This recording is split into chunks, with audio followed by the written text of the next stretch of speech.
This frog screw on this standy plane is frozen. This one's nice and loose, but this one's frozen. You often find that with old planes up for restoration. Here's a trick an aircraft mechanic showed me.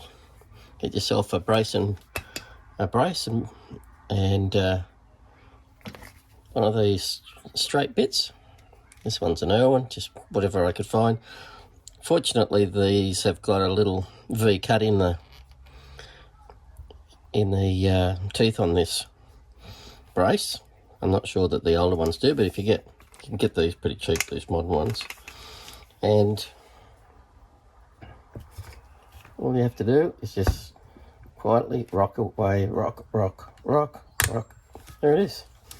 You break the seal and that screw comes straight out.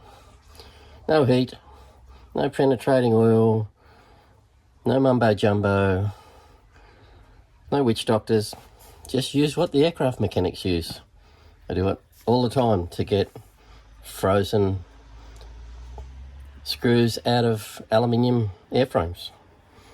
Thanks to the guy, I can't remember his name now, but it was a great tip and it works every time. Thanks for watching.